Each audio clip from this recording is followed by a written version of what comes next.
Hopes academy आप सभी लोगों का स्वागत है वंस अगेन। सो आज का क्लास में जो क्वेश्चन है हमारा जेई एडवांस का, डे 2 में आपका स्वागत है। डे 1 में हमने एक क्वेश्चन किया था, आज डे 2 हमारा जेई एडवांस का। सो डे 2 में हम देखने जा रहे हैं कि क्या क्वेश्चन है। तो डे 2 में लिखा हुआ a layer of chromium metal of thickness 0.25 millimetre, यानी ये थिकनेस दिया हुआ है, ठीक है।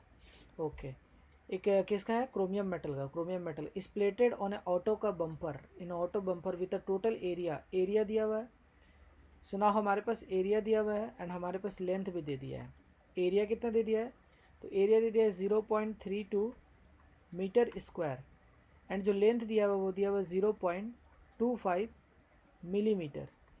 Okay, now form a solution of Cr2O4 एक सोल्यूशन बना रहा है, राइट। चलिए ठीक है। What current will flow to require the electroplating, यानी कितना करंट फ्लो करेगा, यानी करंट कितना होगा, यानी we have to find the current I required for electroplating if the bumper is to be plated in 60 second, यानी टाइम जो है वो 60 सेकेंड लग रहा है।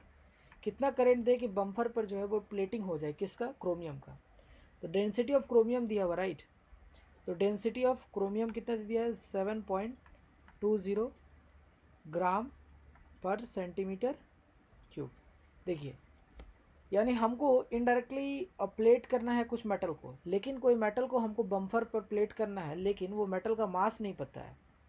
बस वो मेटल क्या है, तो सर वो मेटल है किस चीज़ का, क्रोमियम का। तो क्रोमियम का मेटल का अगर हमको कराना है इलेक्ट्रोप्लेटिंग, कितना मास है ये नहीं पता है। तो सबसे पहले काम क्या करना है, कितने मास को इलेक्ट्रोप्लेटिंग कराना है, वेट पता करना होगा। डेंसिटी दिया हुआ है, तो डेंसिटी इक्वल टू हम जानते हैं क्या है, वी नो डैट कि डेंसिटी जो होता है, डेंसिटी से इक्वल टू होता है mass by volume, mass by volume. अब अगर हमको मास पता, यहाँ से डेंसिटी पता है, डेट इज 7.2 ग्राम पर सेंटीमीटर क्यूब, ठीक है, ये डेंसिटी पता है। एंड वॉल्यूम भी हमको पता है। तो सर वॉल्यूम क्या लिखेंगे, तो सर वॉल्यूम हम लिखेंगे एरिया इंटू क्या हो जाएगा, तो सर वॉल्यूम इक्वल टू हो जाएगा एरिया इंटू लेंथ। एंड यहाँ पर एरिया कितना है, 0.32, ये एरिया हो गया। और लेंथ कितना है, तो सर लेंथ जो है वो है 0.25, ठीक है। बट जब हम इन दोनों को मल्टीप्लाई करेंगे तो यहाँ पर हमारे पास क्या होगा, यहाँ पर दोनों का यूनिट सेम नहीं है, एक मीटर है और एक मीटर स्क्वायर है और एक मिलीमीटर है। तो हमें क्या करना होगा, सबको एक यूनिट में लाने के लिए हम यहाँ पर क्या करेंगे, 10⁻³ से मल्टीप्लाई कर देंगे, तो ये आ गया एक यूनिट में, राइट। नाउ अब हम क्या करेंगे, ऊपर में लिख दिए मास। नाउ क्रॉस मल्टीप्लाई करके मास कितना आ जाएगा, तो सर क्रॉस मल्टीप्लाई करके जो मास निकल कर आ रहा है दैट इज कितना आ जाएगा, दैट इज आ जाएगा, सॉल्व करके यहाँ पर सॉल्व करना पड़ेगा, ये सबको मल्टीप्लाई करके इधर लाना होगा। 7.20 इंटू 0.32 इंटू 0.25 इंटू 10⁻, क्या हो जाएगा, -3। जब हम इसको सॉल्व करेंगे तो यहाँ से जो मास निकल कर आएगा वो आ जाएगा 576 ग्राम, यानी इतने ग्राम मेटल हमको डिपॉजिट करना है। ओके, ना अब फिर से आ जाते हैं। तो मेटल हमको डिपॉजिट करना है, उसका वेट पता चल गया, वेट कितना हो गया, 576 ग्राम हो गया, ठीक है।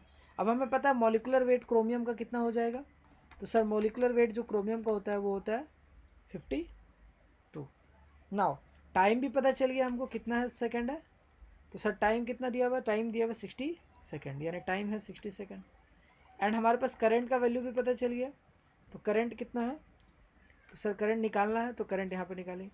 अब जब भी डिपोजिशन का बात आएगा तो फराडेस का लॉ लगाएंगे। तो फराडेस का लॉ क्या था, sir n into N factor is equals to IT by F. N का मतलब क्या लिखोगे, sir weight upon molecular weight into क्या कर लोगे, N factor is equals to क्या कर लोगे, IT बाई एफ। हमें यहाँ आई निकालना है। वेट कितना है, तो वेट आ गया यहाँ पर 576 ग्राम का डिपॉजिट कराना। मॉलिकुलर वेट कितना है, दैट इज़ 52। एन फैक्टर कितना होगा, तो सर वी नो डैट कि क्रोमियम का एन फैक्टर कितना आता है, तो सर क्रोमियम का एन फैक्टर जो आ जाएगा वो आ जाएगा 6। कैसे आ रहा है देखिए, ठीक है, कितना आ रहा है 6, that is equals to I T. I का वैल्यू यहाँ पे लिख लेंगे, टाइम कितना है 60 डिवाइड बाई फराडेस का वैल्यू 96500 कूलम। यहाँ से क्रॉस मल्टीप्लाई करेंगे एंड करंट का जो एग्जैक्ट वैल्यू निकल कर आएगा वो आ जाएगा 10.69 इंटू 10⁴ एम्पियर, यानी आंसर विल बी 10। यहाँ से सॉल्व करेंगे तो क्या आएगा 106900। इसको सॉल्व करके हमने इसको पॉइंट में लिखा जिससे ऑप्शन मैच कर सके, तो यहाँ पर ऑप्शन क्या आ जाएगा 10.69 इंटू 10⁻⁴ होगा, ऑप्शन डी होगा। ओके, आई होप क्वेश्चन समझ में आ गया होगा। Thank you.